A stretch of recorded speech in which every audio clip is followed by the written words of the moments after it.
Diablo Guitar's in-house luthier and guitar builder, Ronnie has painstakingly crafted an incredible replica of one of the most iconic and recognizable guitars in metal history, the James Hetfield So What Gibson Explorer. Starting off with a severely damaged Gibson Custom Shop Explorer, every conceivable detail, from the aged white nitro finish, the legendary stickers, the period-correct hardware and pickups, all have been replicated as accurately as possible. This is the story behind this one-of-a-kind guitar. Hey everybody out there, I'm Glenn from Diablo Guitars. I'm with my man Ronnie. We're going to talk about this amazing James Hetfield So What guitar, one of one in existence that Ronnie put together. Before we get into the guitar, Ronnie, tell everyone a little bit about yourself, dude. Well, I guess started building guitars early on, late 90s, 17 years old. Just carried through factories, learning how to build and how to produce and design instruments. This one just kind of came to us as a rough custom shop guitar, ugly paint job, no original parts, and yeah, this is kind of almost a brainchild of the two of us sitting around, well, what do you do with a broken Gibson Explorer? And this is what we came up with. I remember the conversation about the Olympic white Explorer, and all those wheels got turning, and yeah, man, and it's interesting, Ronnie worked for years at the Gibson Custom Shop, so here he is tweaking a Gibson and creating this guitar. So tell us a little more about that, Ronnie, right? Let me put you on the spot, dude. On the spot. A brief history with Gibson Guitar. I started working for those guys when I was probably 19, 20 years old. Spent a few years at the custom shop in Nashville, kind of learning how they made guitars. Through that experience, just fell in love with the way that they're made, and any opportunity I get to do something like this is kind of fun. The goal is to always keep it as original as possible, so this thing is stripped down with chemicals. All the original curves are left just like we would have made it at the factory. Yeah, I try to keep all that in mind, everything that we did at the factory to make it what it is and leave it that way. Tell me a little bit about the process, man. I mean, obviously, so you took this Explorer down to zero and started over, man. Yeah, it was a Purple Burst, which is actually a pretty rare guitar, but in this case was just destroyed. I mean, somebody had spilled chemical stripper on it already and was just in kind of shambles. It didn't have any of the original parts, like I was saying. So we stripped it all down with chemicals down to the bare wood. Sanded it, left a lot of the original dings because I wanted it to still feel like it was made in the 80s, right? And carry over some of that wear and tear of the age of the guitar. I was very careful to strip it down and leave a lot of the original shape and damage to the guitar in that respect too. So just kind of respecting the age of the guitar, reapplying the finish. I want to keep it super thin as well, so it still maintained its original feel. Finish-wise, I mean, are these done in a nitro, or what are the finishes? This is vintage white, nitrocellulose, 3 coats of white, super thin.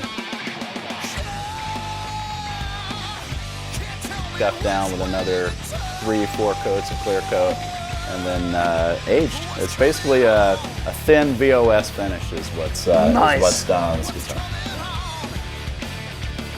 Hardware, pickups? It's got a set of period correct mini Grovers, so these were sourced out from that time period. Pickups set at 81, 85 EMGs from the era, between 88 and 90, those are dated. Wiring harness, everything from the late 80s on this guitar to try to maintain that feel. I consider it a resto mod, so it's got a lot of modern characteristics, so I did go with stainless steel frets, 16-inch radius on the ebony fingerboard. It's kind of a more modern feel, but nice and slick, yeah. I mean, obviously you got the concept from, what year was that tour? I think we were just talking about that. This concept was It's loosely based on the guitar used in the '88 Monsters of Rock tour. There's just a picture of him that always kind of struck me, where he's wearing the ESP t-shirt and just rocking out in LA. You know, he's got the sun in his face and this big white Explorer that just says "So What" on it. Just was always kind of captivating to me. So this guitar is loosely based on that Monsters of Rock era LA show. I remember as you were doing the work on this, you had to track down and source the identical stickers that James had on his guitar. Yeah. And like same stickers, same material, every little detail. I don't know how to make stickers. I mean, I would love to think that I could do that, and I actually made some poor attempts, but nothing like these. These took about 4 months to get. Came from around the world because they were so positive in telling me that these were accurate. They were correct, right? Yeah, and these folks specialize in making rock and roll stickers, you know, that are replicas, you know. So I was kind of taken by that, and so there they are, and the same materials, the same cuts. So, you know, there's a print on a white back, and then like this one is like a laser cut out. So what, you know, just like the same. Or his would have been a die cut, so that's what these are actually die cuts. So even right down to the stickers, you were trying to really duplicate that guitar to a T. Yeah. And there's a lot of information like you can't find on the So What guitar. There's very vague pictures of it. You can see pictures of the front of it. There's some guitars that you think, I don't know if that's really the real guitar or not, so it was really hard to find detailed pictures of his road wear, you know, and I wanted it to kind of feel like it had been on the road for 5 or 6 years, right? Like this is a white Explorer that was purchased and then taken on the road for a few years. So I did the best I could to kind of, you know, mimic that. It's got some paint wear on the back of the neck. You know, some paint worn off here and there, a few buckle marks, you know. The headstock shows weathering, you know. That's all original too, by the way. That's the original lacquer and logo on the headstock. I left all that alone. Yeah, just, you know, like corner dings, you know, things that might happen when you're rocking on the road with... Give it some character. Yeah, when you're on the road with Metallica, I guess. That's awesome, man. Well, there it is.